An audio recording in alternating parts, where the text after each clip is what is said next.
How many moles of compound are there in 6.60 grams of ammonium sulfate?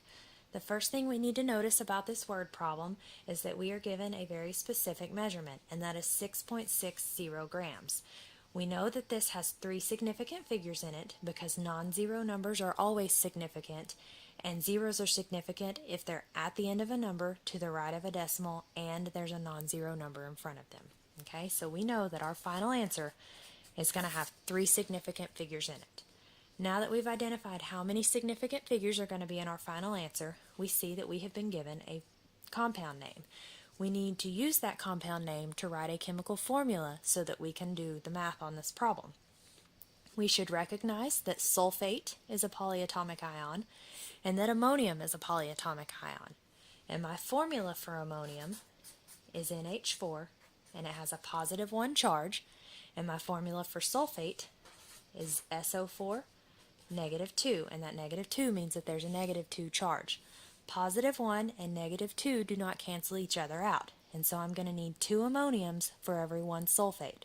And so my chemical formula should look like this. NH4 will go in parentheses with the 2 on the outside because the 2 tells me that I have 2 of those, and I'll just add sulfate on to the end. So this is the chemical formula for ammonium sulfate. Now I'm going to go on ahead and start setting up my math problem. I have been given 6.60 grams, and I know that I'm going to have to set up a conversion factor.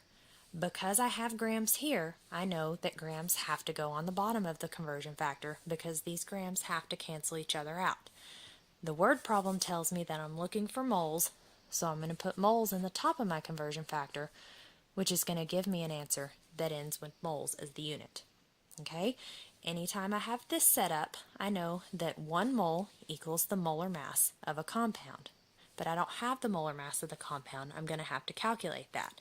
And so what I'm going to do is take each of these elements, count up how many I have of them, and line them up right here and add up what their atomic masses would be, and that's going to give me the overall mass of the compound. So I see here that I have 2 nitrogens, I have 8 hydrogens because 2 times 4 is 8, I have 1 sulfur, and I have 4 oxygens. Okay, so I'm going to use my periodic table to look up those atomic masses. Nitrogen has an atomic mass of 14.01, but I have 2 of those. 2 times 14.01 is 28.02. I have 8 hydrogens, and the atomic mass for hydrogen is going to be 1.01. 8 times 1.01 is 8.08. I have 1 sulfur, and the atomic mass for sulfur is 32.07.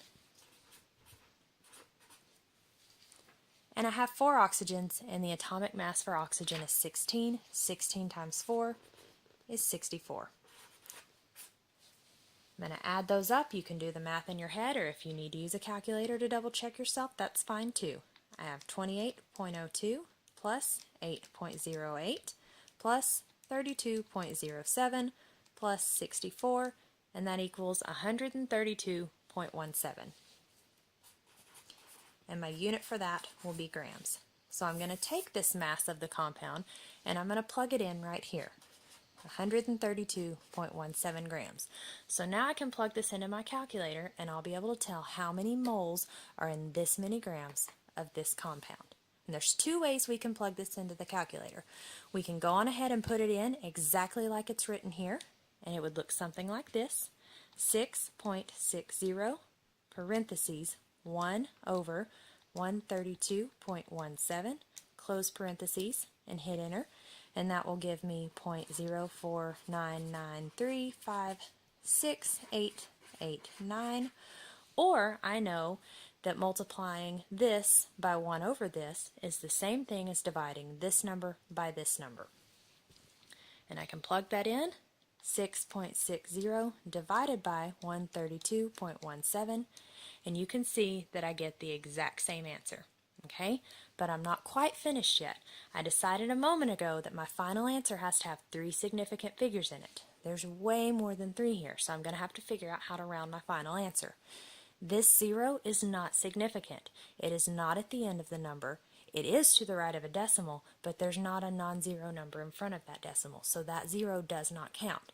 So I'm counting 1, 2, 3 significant figures, and I can use 0.0499 because this 3 does not cause that 9 to round up. If this number right here were 5 or above, I would have to do some rounding, but because it's below 5, this 9 will stay the same. So my final answer should be 0.0499 moles. And again, these zeros are not significant because they are not at the end of the number and they do not have a non-zero number in front of them.